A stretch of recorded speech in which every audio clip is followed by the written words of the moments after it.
Aujourd'hui, avec Michael, on parle d'un vélo qui a de la gueule, qui fait envie. C'est clairement un vélo qui pose presque une question dérangeante. Est-ce qu'un vélo aéro moderne est en train de remplacer les vélos de montagne?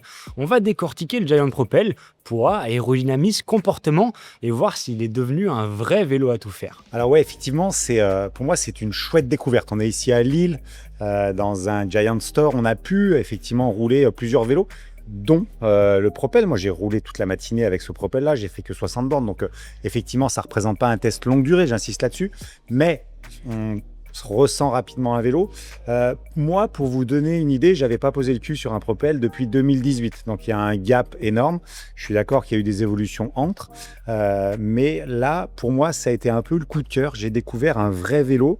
Et ce qui est intéressant, Léo, c'est de rappeler un petit peu le positionnement du Propel dans la gamme, vélo de route.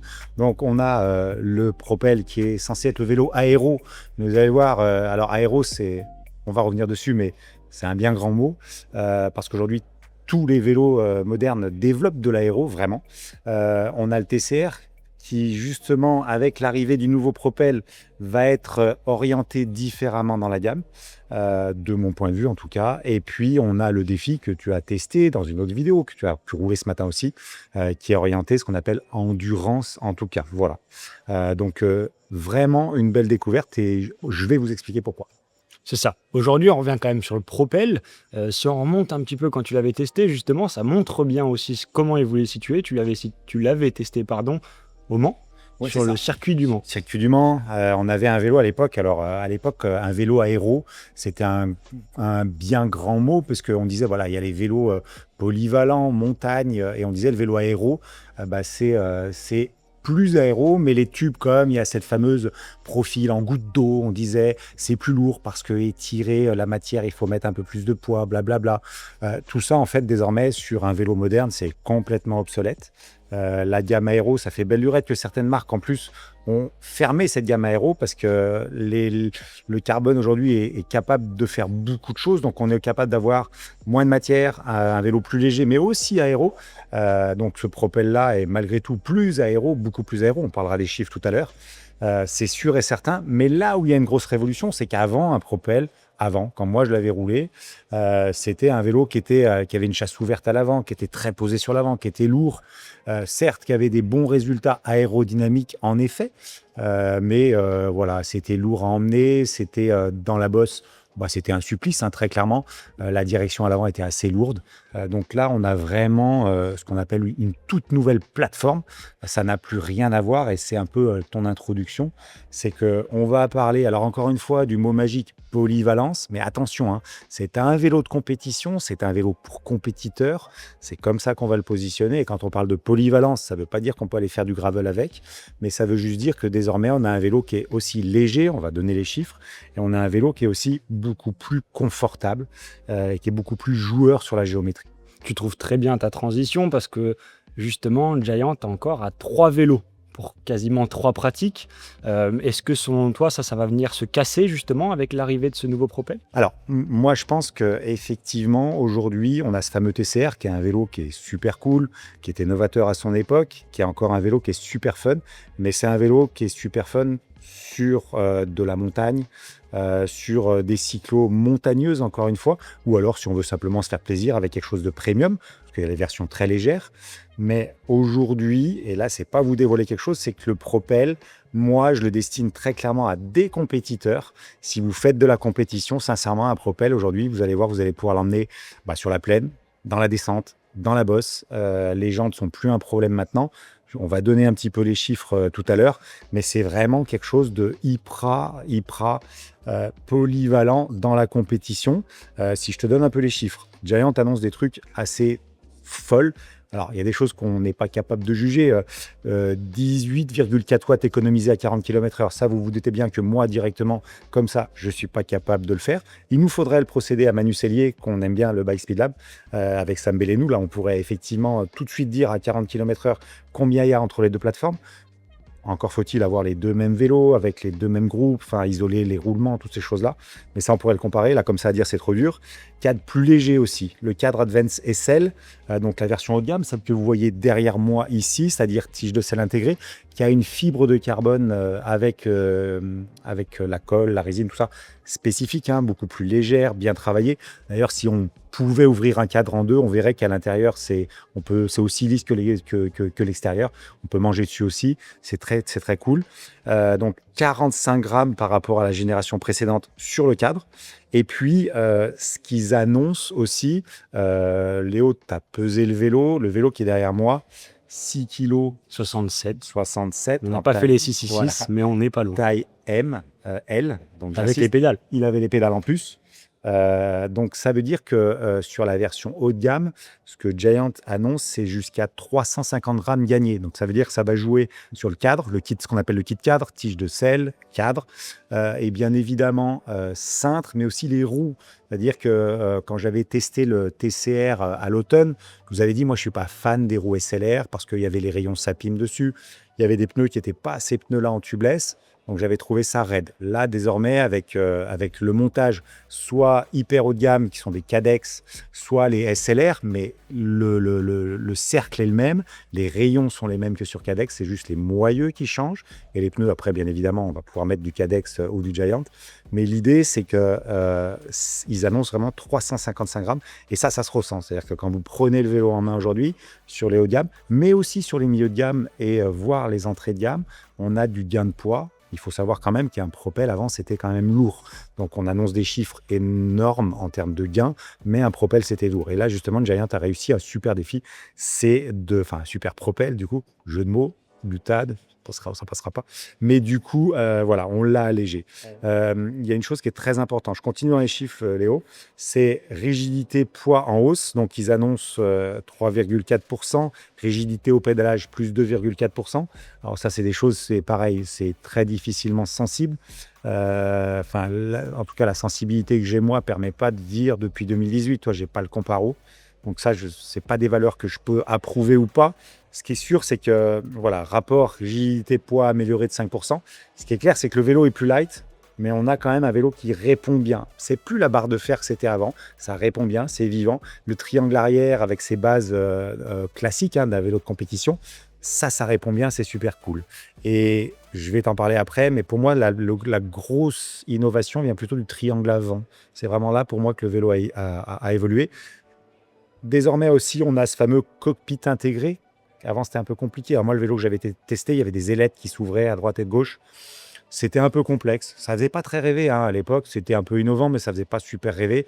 Là, désormais, l'intégration, elle est full.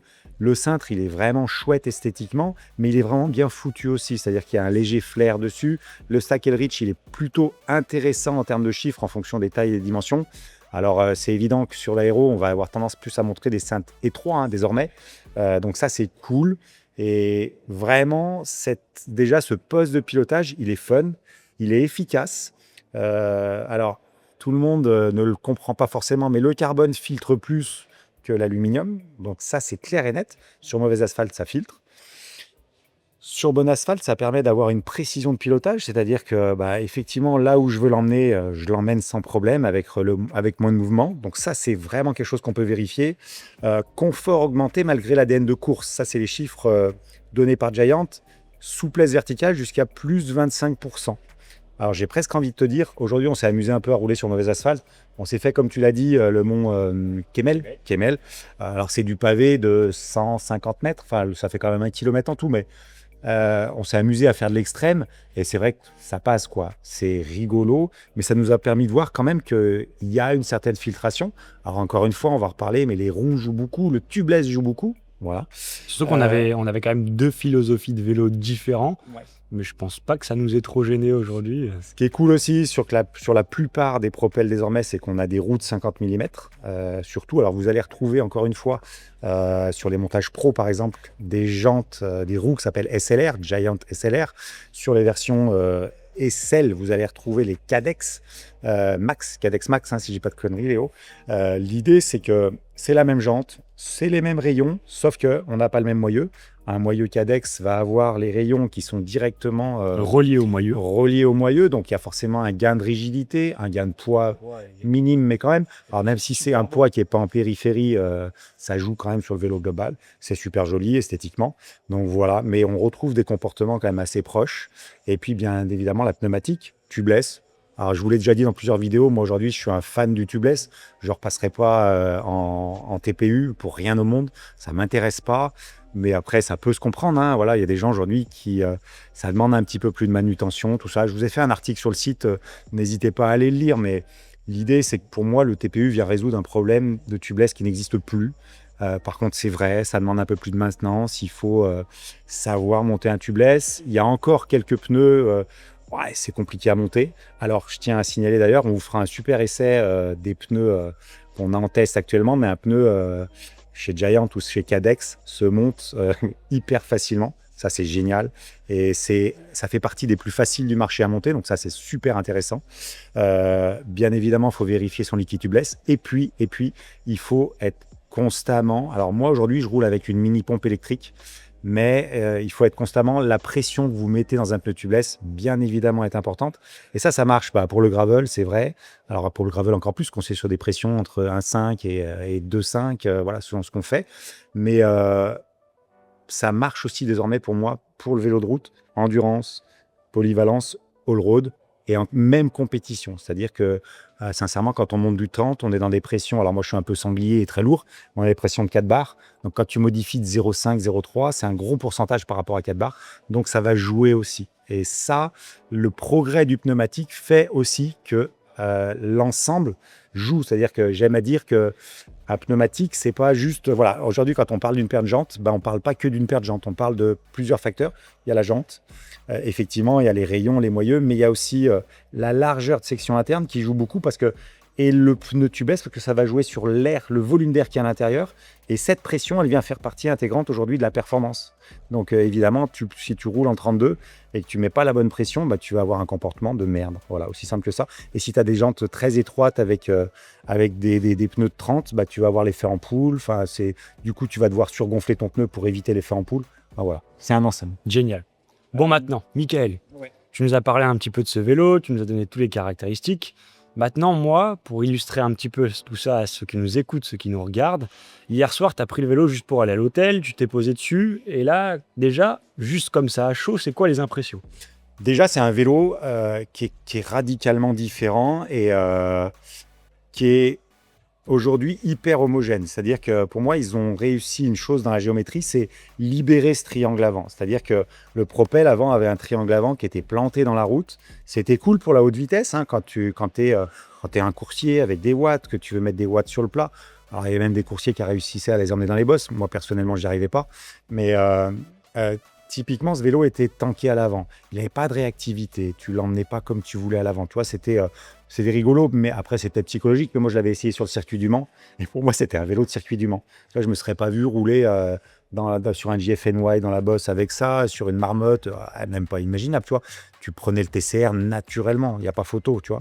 Et là, aujourd'hui, cette libération du triangle avant, précision aussi, parce qu'on a pris un petit peu de la vitesse. Tu vois, on a réussi à monter à 60 km/h quand même dans les petites bosses qu'on a par là. Pas en allant à l'hôtel, mais après. Après, ouais, tout à fait. Et l'idée, c'est que comme on n'est pas du coin, on ne connaît pas forcément les virages. Des fois, on a envie d'engager un petit peu dans les virages. Et des fois, le virage, tu t'es un peu craqué. Tu ne l'as pas estimé comme il faut, il ferme plus. Et là, c'est pas compliqué, hein. Tu vas ouvrir le genou, baisser ton centre de gravité et le vélo, il suit, quoi. Et je ne suis pas sûr qu'un ancien Propel aurait été si facile à ramener, tu vois. Bon, après, attention, on parle de vélos qui étaient en 25 à l'époque, avec des pneus classiques. Donc, ça n'a plus rien à voir. Mais ce triangle avant, pour moi, il est libéré, il est fluide et il est hyper précis, voilà. Et tu couples ça à un cadre global qui est plus léger, un triangle arrière qui est hyper vivant. C'est-à-dire quand tu te dresses sur les pédales et que tu vas mettre les watts, alors moi j'en ai plus beaucoup, ça approche de 50 piges, tu vois, mais quand tu t'amuses dans un léger faux plat montant à solliciter, le truc il bouge pas. Donc tout le triangle arrière avec les roues, ça fait quelque chose d'hyper vivant. Et ça c'est une vraie bonne surprise. Je dirais que légèreté, vivacité, polyvalence, attention, c'est un vélo de coursier, hein, c'est-à-dire que bien évidemment, si vous allez juste prendre ce vélo pour faire la sortie le dimanche, à part pour l'aspect plaisir, j'ai envie de rouler en Ferrari, je peux, il n'y a pas de problème. Mais attention, si c'est pour vous balader, si c'est pour faire des cols tranquilles, des choses comme ça, il y a le TCR, il est là. C'est un vélo, le TCR, qui passe partout, qui est premium si vous le prenez en SL, qui est léger. Après, si vous voulez faire l'endurance, il y a le défi. Ouais, ça reste quand même une coursière en moto. On a les routières comme le défi, mais ça reste un vélo quand même typé course. Tu nous parlais beaucoup de poids justement et tout ça. Donne-nous un petit peu justement ces ressentis sur le vélo. Ben, c'est quelque chose de léger. C'est-à-dire que, alors 6,6 kg sur le vélo qui est derrière moi, moi je suis taillé beaucoup plus proche du sol, donc je roule en taille S. Donc mon vélo, il est plus proche des 6,4 kg dans ces eaux-là. Et du fait d'avoir un vélo léger, bah, ça permet de se dire, finalement, aujourd'hui, moi, si je suis coursier et que j'ai les watts, bah, je me pose même plus la question. Et pour moi, la vie est très tranchée. C'est exit le TCR. C'est très clairement, tu es coursier, tu as des watts, tu veux te faire plaisir, t'emmènes désormais le Propel en montagne, t'emmènes le Propel sur des cri-cri, t'emmènes le Propel sur des GFNY, des marmottes. C'est pas un problème. Tu es coursier, tu es compétiteur. Le Propel est fait pour toi. Et pour moi, désormais, le Giant Propel, mais c'est mon avis, hein, c'est le vélo compétition du constructeur taïwanais, très clairement. C'est ça. Aujourd'hui, tu m'as quand même notifié, parce qu'on est dans le nord, il y a du vent, tu m'as quand même bien signalé quelques rafales qui pouvaient te faire un peu bouger. Est-ce que justement, à ce moment-là, c'est pas le TCR qui va peut-être un peu se différencier, choses comme ça ferait pas pencher? Clairement non, parce que la vivacité du cadre, la relance, le TCR, c'est un vélo qui est hyper prévisible. Je l'avais dit dans un article, c'est un mythe. C'est un vélo qui a super bien évolué, qui a toujours su rester sur ses constantes, d'un vélo bien à peu près partout. Mais avec l'arrivée du Propel, avec l'arrivée du nouveau travail de fibre de carbone, hein, je ne sais pas si tout le monde le sait, mais pour créer un vélo, il faut aux ingénieurs en général entre 3 et 4 ans. Donc ça veut dire que ce vélo-là, il a été imaginé depuis 4 ans. On travaille les fibres différemment. Enfin, il y a toujours une évolution. La CFD par ordinateur, les tests en soufflerie. On le voit que la soufflerie, même sur certains points, commence à être has-been, hein. On l'a vu avec Manu Cellier, tu vois. On teste désormais les vélos en extérieur. Donc ça apporte des nouvelles datas et comment travailler de mieux en mieux les vélos. Ça, c'est clair. Les ingés sont à la recherche de ça. Mais aujourd'hui, typiquement, l'aéro, pour moi, c'est plus une gamme de vélos. C'est un procédé de conception. Et tu le vois, aujourd'hui, on connaît plusieurs marques qui ont été affolées par l'arrivée de Factor avec son vélo qui annonce 22%, 18%. Enfin, c'est des chiffres déjà qu'on ne peut pas vérifier par rapport à quoi, comment. On voit que les Allemands, les magazines arrivent quand même à Il ressort quand même des choses, d'accord. Mais un Factor, je suis pas sûr que dans la bosse, tu l'emmènes comme t'emmènerais le Propel. Ça, c'est sûr et certain, rien qu'à sa forme et à son poids, quoi. Donc, peut-être que ça viendra, parce qu'eux aussi trouveront peut-être la solution magique. Mais pour moi, le Propel est en avance pour ça. C'est désormais un vélo qui a une conception aéro. Parce que la conception aéro, désormais, tous l'ont, quoi. Typiquement, hein, on le voit avec Manu Cellier lorsqu'on fait des tests, ou avec Sam Bellenou sur le Bike Speed Lab. C'est pas 1 watt, hein, c'est pas du gain marginal. Hein, c'est des fois jusqu'à 5, 7, 8, 10 watts à 45 km/h. Et ça, c'est important. Et pour moi, l'aéro, désormais, il fait partie d'une conception. Et c'est un peu dinosaure que de dire, il y a les vélos aéro, il y a les vélos montagne. Non, exit tout ça. Tu as certaines marques qui ont fait le choix depuis une belle lurette de regrouper les deux. Je dirais qu'aujourd'hui, j'ai plus de difficultés à dire TCR ou défi, tu vois, très clairement. Pour moi, le TCR, ça reste quand même un vélo premium, light. Toi, tu fais pas de compétition. Ou alors, si vraiment tu es pure montagne, tu partiras là-dessus. Toi, les purs grimpeurs, les courses de côte à l'époque, les choses comme ça. Parce que ça reste quand même ultra light et ultra vif aussi. Mais celui-ci, il sait tout faire. Et si tu as les watts, tu vas l'emmener de partout sans problème. Et en plus, ça se pilote bien, c'est hyper stable. Et c'est dynamique. Je dirais que c'est la grosse découverte. On a fait un peu le tour quand même de ce Propel. Toi qui l'as roulé, bon, même si c'est quand même un essai assez court terme, quels seraient les points un petit peu qui pourraient être mis en avant, changés pour les prochaines versions? Est-ce que tu as réussi à trouver un petit peu des points faibles de cette version 2017? Ouais, très clairement. Ça reste un vélo de compétition. Donc ça veut tout dire. C'est-à-dire que aujourd'hui, il y a beaucoup de gens qui ont envie de se faire plaisir, à s'acheter un beau vélo. N'ont pas forcément les watts, mais qui veulent avoir un beau vélo, parce qu'il y a le plaisir esthétique, parce qu'il y a le plaisir tout court. Donc, c'est pas fait pour vous. Et très clairement, ce vélo-là, il n'est pas fait pour vous. Ça reste un compétiteur. Ça reste quelque chose dans lequel il faut mettre des watts, des choses comme ça. Donc, le point négatif, alors c'est pas un point négatif, c'est juste un critère d'achat qui est pas, mais pour moi, ce vélo-là, il est en avance sur son segment de marché. Esthétiquement, on va dire qu'il est plutôt sobre. Voilà, c'est-à-dire que vous allez trouver des vélos sur le marché qui sont plus alléchants. Encore une fois, ce qui est bien aussi, c'est que, alors toi, tu as le Colnago Y1 RS en test en ce moment. On parlait du Factor. C'est pas des vélos extrêmes comme ça. Très clairement, non. C'est pour ça qu'on parle de polyvalence. C'est un bien grand mot dans lequel on fourre tout au chausse-pied. Mais voilà, si on peut un petit peu critiquer, c'est vrai qu'on aime bien sur le TCR avoir un slope légèrement du tube supérieur. Là, c'est un tube droit très... Ça peut être un point faible, mais ça peut être un avantage. Là, pour le coup, on parle vraiment esthétique. Ouais. Et c'est les goûts et les couleurs. Et par contre, on sait que ça va convenir à tout le monde. Très clairement. Donc voilà, c'est de l'esthétisme. Je dirais que voilà, il est moins dans la tendance de ce qui se fait sur certaines. C'est vrai qu'aujourd'hui, esthétiquement, un Y1 RS ou le concurrent Cervélo font des trucs qui sortent un peu du lot, mais qui sont quand même très orientés, quoi. Là, si on parle de polyvalence compétiteur, voilà, je dirais qu'esthétiquement, il reste sobre. Vous voyez derrière, Giant arrive à faire des super chouettes couleurs, hein, ça c'est clair. Au catalogue, il y a tout. L'avantage aussi, c'est que les femmes vont pouvoir retrouver l'envie Live avec des géométries légèrement modifiées, mais avec l'ADN du cadre, hein, c'est la même boutique. Donc ça, c'est cool aussi. Et sincèrement, c'est un vrai coup de cœur et c'est un vélo novateur. Voilà, c'est le coup de cœur du moment, je dirais, sur ce segment. Et je pense que ça ouvre la lignée aux nouveaux vélos. Voilà, pour moi, le segment aéro, avec ça montre que il est plus vraiment justifiable, en tout cas. Voilà. Eh bien, écoute, Mika, un grand merci pour ce retour. Je pense que le retour était quand même assez complet. On n'a pas fait le test le plus long de la planète, mais on a quand même testé des terrains qui pouvaient se permettre de le mettre en avant, ce vélo. On a presque plus parlé que testé. C'est ça. Au final, là, quasiment, on est à un quart de la sortie. En tout cas, si jamais les gens ont des questions, l'avantage c'est qu'on pourra y répondre maintenant sur ce Propel, pardon. Voilà, nous l'avez beaucoup demandé. On se retrouve pour une prochaine vidéo et un prochain podcast, c'est ça ? À très très vite. Ciao, ciao. Ciao.